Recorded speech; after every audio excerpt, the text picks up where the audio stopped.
बारिश काफी तेज हो रही थी। हम राजू की टपरी के पास बैठे हुए थे और बातचीत कर रहे थे। सालों से हमारी आदत हुई है कि काम खत्म करके हम हरी की टपरी के पास आकर जरूर बैठते थे और गपशप करते थे, तब जाकर सुकून मिलता है। अरे भाई, इस वर्ष तो वर्षा ने मानो कहर ही बरपा दिया है। पता नहीं हमारी फसलों का क्या होगा। इस गर्मी के मौसम में भी इतनी अधिक वर्षा हो रही है। सुबह घर से निकलते ही वर्षा आरंभ हो जाती है। इतनी वर्षा तो पिछले वर्ष भी नहीं हुई थी। मुझे तो उसी बात की चिंता हो रही है जो कालू ने कल रात बताई थी। बस वही बात बार बार मेरे मन में घूम रही है। तुम दोनों किस बात की चर्चा कर रहे हो? मुझे भी बताओ, आखिर ऐसी कौन सी बात है जिसने तुम्हें इतना चिंतित कर रखा है? धीरे बोलो भाई। कालू ने बताया कि कल रात नदी के किनारे एक अजीब सी परछाई घूम रही थी। किसी आदमी जैसी आकृति थी, वो भी बिल्कुल अकेली। उसे देखते ही कालू तो भाई के कारण लगभग बेहोश हो गया था। अरे भाई, इस बार तो सचमुच बहुत अजीब घटनाएं होने लगी हैं। देखो, काफी रात भी हो चुकी है, फिर भी हमारे मोहन काका अभी तक नहीं आए। अब तक तो उन्हें पहुंच जाना चाहिए था। काका के बिना इस टपरी पर बैठने का मजा ही नहीं आता। लो, तुम काका की बात कर ही रहे थे और देखो, काका सामने से ही आते दिखाई दे रहे हैं। सबकी नजरें अंधेरे में टिकी हुई थी। बारिश इतनी तेज हो रही थी कि दूर से भी कोई दिखाई नहीं दे रहा था।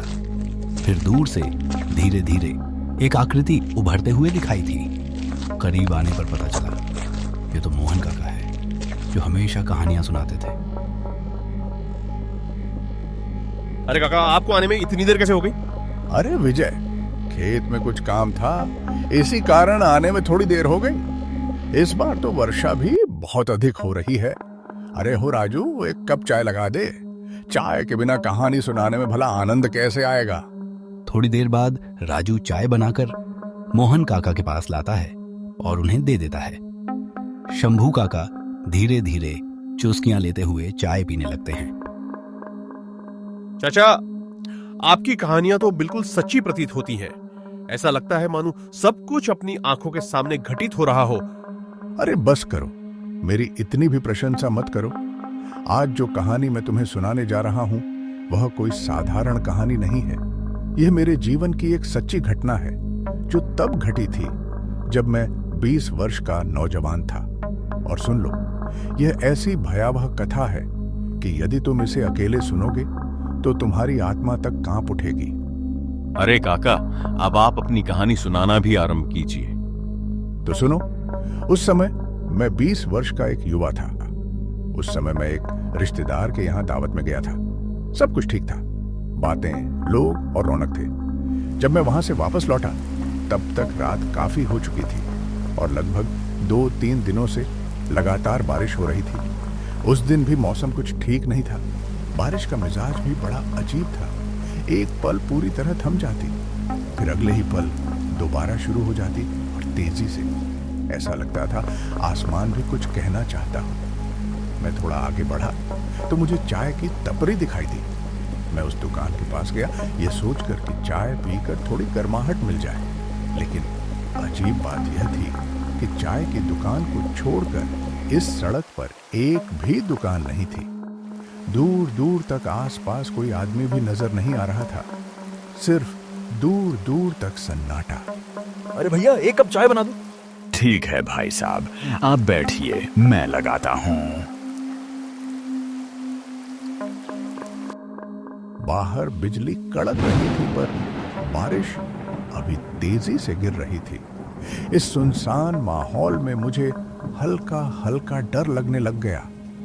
मैं उस चाय की टपरी पर बैठा ही था, तभी एक बूढ़ा आदमी मेरे पास रुक गया और कुछ पल तक मुझे घूरता रहा और धीमी और कांपती आवाज में बोला, अरे बेटा, क्या तुम मुझे थोड़ा आगे तक छोड़ दोगे? यह रास्ता बहुत सुनसान है और चारों ओर गहरा अंधेरा छा गया है। अकेले जाने में डर लग रहा है। वर्षा में पैर भी बार बार फिसल जटा है। ऊपर से मैं एक बूढ़ा आदमी हूँ, अब पहले की तरह चल भी नहीं पाता। बस थोड़ा सा मेरे साथ चल लो बेटा। दादू, आप किस दिशा में जा रहे हैं? पुरानी हवेली के पास जाना है। दादू, मैं तो पुरानी चक्की के पास जा रहा हूँ। तुम किस रास्ते से जा रहे हो? क्या वह पुल वाला रास्ता है? हाँ बेटा, वह रास्ते का पुल शायद टूट गया होगा। मैं उसी पुल से आया था, पर अब तक तो वह पानी में डूब गया। वर्षा भी लगातार हो रही है। एक दूसरा रास्ता है, उससे तुम बहुत जल्दी पुरानी चक्की पहुंच जाओगे। बस आगे थोड़ा सा जंगल पार करना पड़ेगा। यह सुनकर मैं काफी ज्यादा खुश हो गया था, लेकिन एक पल को लगा कि पुल डूब गया है और अब घर कैसे जाऊंगा। फिर मैंने उस बूढ़ा आदमी मन से कहा, ठीक है दादू, पहले मैं चाय पी लेता हूँ, फिर आगे चलेंगे।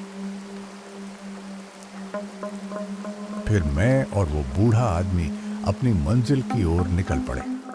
रास्ता पूरा सुनसान था।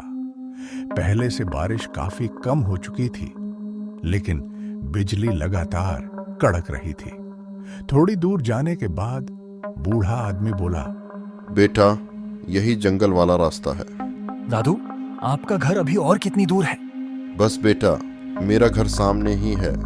फिर मैं और वो बूढ़ा आदमी अपनी मंजिल की ओर निकल पड़े। रास्ता पूरा सुनसान था।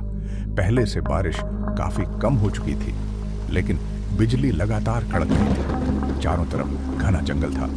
पेड़ों की टहनियां हवा में ऐसे झूल रही थी जैसे कोई परेशानी हमें देख रही थी। दूर से जानवरों की आवाजें पूरे जंगल में गूंज रही थी, जो जितनी दूर से आती हैं वो उतनी ही करीब महसूस होती है। ऊपर से मैं एक अनजान बूढ़ी औरत के साथ जा रहा था।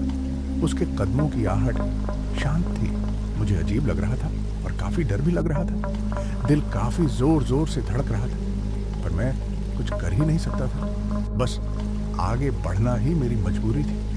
अचानक बारिश काफी तेज हो गई। हवा के साथ साथ बारिश भी काफी तेज होने लग गई थी। शरीर पर तीर की तरह लग रही थी। उस तेज तूफान में वो बूढ़ा आदमी अचानक रुक गई और मुझसे बोलने लगी, बेटा, यही जंगल पाला रास्ता है। बस बेटा, मेरा घर सामने ही है। बेटा, बस 2 कदम और चलने के बाद मेरा घर आ जाएगा। वर्षा भी बहुत तेज हो रही है। तुम इतनी बारिश में आगे नहीं जा पाओगे, इसलिए आज रात मेरे घर ही रुक जाओ, सुबह निकल जाना। ठीक है दादू। जैसे ही मैं आगे गया, देखा कि यह घर नहीं, एक गुफा थी, जो काफी अजीब था। मुश्किल से 2 कदम ही चले होंगे और उस बूढ़ा आदमी के घर चले आए, जो घर नहीं बल्कि एक गुफा की तरह था। मैं गुफा को देखकर हैरान हो गया था। बूढ़ा आदमी इस गुफा में रहती है, मुझे विश्वास नहीं हो रहा था। काफी अजीब था। मुश्किल से। वैसे दादू, आप अभी कहाँ से लौट रहे थे? मैं अपनी बेटी के घर से लौट रहा था बेटा। अजीब था। मैं सोचने लगा, कोई बेटी अपनी बाप को इतनी रात में थोड़ी छोड़ सकती है।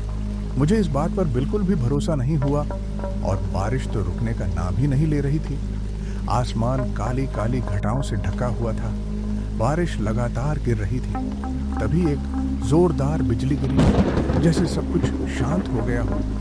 अचानक किसी औरत के चिल्लाने की आवाज आई, जो काफी अजीब था।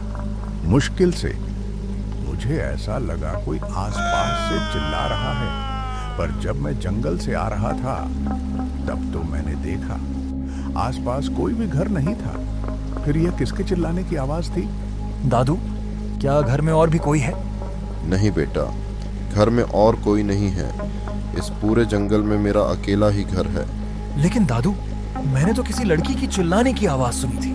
अरे बेटा, तुम्हें शायद कोई भ्रम हुआ होगा। किसी की चिल्लाने की कोई आवाज नहीं आई थी। मुझे यहाँ सब कुछ अजीब लग रहा था, जैसे यह सब कोई करवा रहा हो। हम दोनों खड़े बातें कर रहे थे, तभी अचानक मेरी आंखों के सामने से एक लंबा साया झुका हुआ तेजी से जा रहा था। उसकी हरकतें इंसान जैसी नहीं थी और एक पल को लगा कि कोई हमें अंधेरे में छिप कर देख रहा हो। वो बूढ़ा आदमी मेरे सामने खड़ा था। उसकी नजरें ऐसा था मानो सीधे मेरी आंखों में घूर रही हो। तभी अचानक आसमान से बिजली कड़की और जैसे ही बिजली कड़की, उस बूढ़ा आदमी का चेहरा बदल गया। मैंने एक पल के लिए उसकी ओर देखा और अवसर मिलते ही जितनी तेज दौड़ सकता था दौड़ने लगा। मेरा बस एक ही लक्ष्य था कि किसी भी तरह उस भयावह जंगल को पार कर लूं। वर्षा रुकने का नाम नहीं ले रही थी और बिजली भी बार बार कड़क रही थी। काफी देर तक लगातार भागने के बाद मुझे एक पेड़ दिखाई दिया, जिसके नीचे कुछ लोग बैठे हुए थे। मैं तुरंत उनके पास पहुंच गया। अरे भाई, तुम कौन हो? इतनी रात में कहां से आ रहे हो? मेरे साथ जो कुछ भी हुआ था मैंने गांव वालों के सामने पूरी बात बतानी शुरू कर दी। मेरी बातें सुनते ही सभी ग्रामीण स्तब्ध रह गए। अरे बेटा, तुम बहुत भाग्यशाली हो कि बच गए, वरना न जाने कितने लोग उसकी चपेट में आ चुके हैं और अपनी जान गंवा बैठे हैं। एक काम करो, अभी जाना, सुरक्षित नहीं होगा। तुम मेरे घर आज रात रुक जाओ, कल सुबह निकल जाना। ठीक है काका, आपका बहुत बहुत शुक्रिया। अच्छा हुआ भाई तुम वहां से भाग आए। जिस रास्ते से तुम आए हो उसी मार्ग पर एक वृद्धा का घर हुआ करता था। उस दिन भी भयंकर वर्षा और तूफान चल रहा था। तभी एक भारी वृक्ष उसके घर पर गिर पड़ा और वो वहीं दबकर मर गई। तभी से लोग उस जंगल के रास्ते से आने जाने में डरते हैं। उस रास्ते की हवा भी कुछ अजीब सी प्रतीत होने लगती है।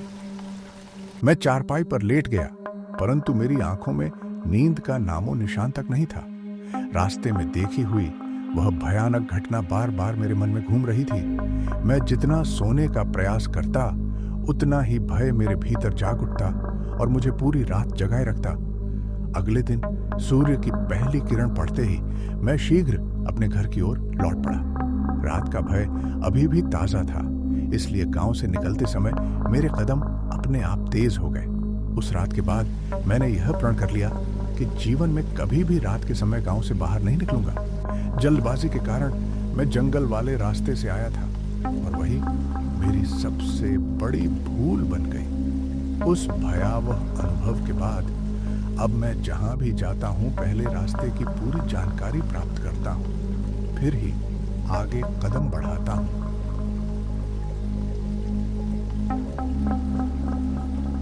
अगर हिम्मत है और ऐसी स्कैरी स्टोरीज और देखनी है तो चैनल को सब्सक्राइब ज़रूर करना। वीडियो पसंद आई हो तो लाइक करो, कमेंट करके बताओ आपको कितना डर लगा और अपने दोस्तों के साथ शेयर भी करना। मिलते हैं अगली डरावनी कहानी में।